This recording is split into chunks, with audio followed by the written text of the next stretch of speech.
evening, sports fans. As we close in on a new year, we take a few minutes to look back on the top local sports stories of 2014.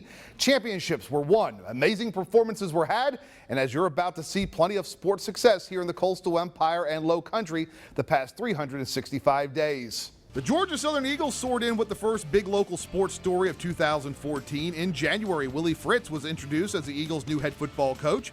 Fritz, who came to Statesboro from Sam Houston State, replaced Jeff Monken, who resigned following the 2013 season to become the head coach up at Army. More on Willie Fritz and the Eagles in just a bit.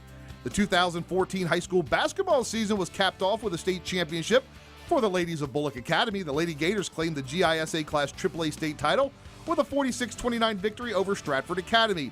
It was the first basketball state championship for Bullock Academy, and the Lady Gators also became the first basketball squad from Bullock County to win a state title since the boys of Statesboro won it all back in 1991. April brought the return of the Tartan to Hilton Head Island. The 2014 RBC Heritage was one to remember as a Georgia boy claimed the title. Former Georgia Tech standout Matt Kuchar holed out from the left greenside bunker on number 18. The birdie gave Kuchar a one-stroke victory over Luke Donald. The dramatic finish came moments after Kuchar had a three-putt bogey from 4 feet on the par 3 17th. The victory was Kuchar's 7th PGA Tour title. Another solid season for Armstrong softball. The Pirates would win the NCAA Division II Southeast Super Regional title and would advance to the national championships for a second straight year. The Pirates would finish the 2014 campaign with a 36-15 record. Armstrong would finish the season ranked 5th in the country.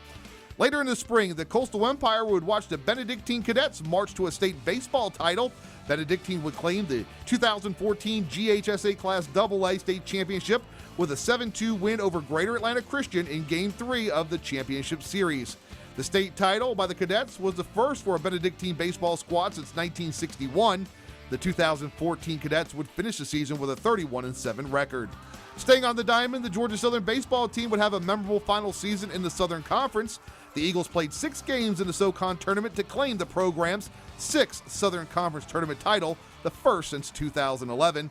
Georgia Southern would earn a trip to their 14th NCAA regional. The Eagles would take the field in the Tallahassee regional. Southern would knock off Florida State 7-0 in the first game of that regional before suffering losses to Kennesaw State and Alabama to have their season come to an end.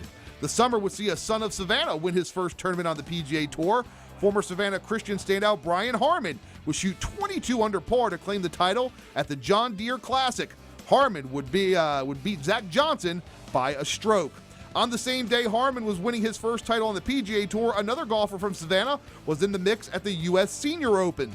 Gene Sowers finished tied for first with Colin Montgomery. However, Sowers would come up just short in a 3-hole playoff. He would finish the tournament runner-up. As summer made way for fall, high school and college football would once again take center stage here in the Coastal Empire and Low Country. The Georgia Southern Eagles would play their first season in the Sun Belt Conference, and boy, did the Eagles soar in their first FBS campaign.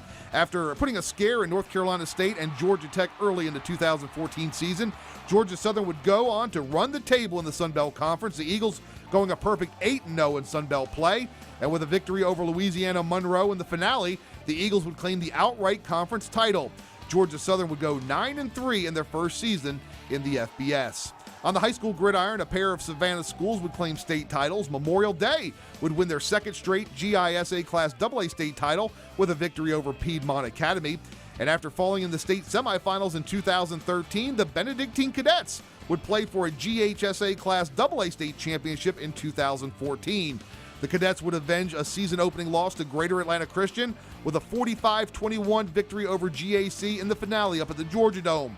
The state championship was the first state football title for the Cadets in the 100-year-plus history of the school. Benedictine would finish the season with a 13-2 overall record.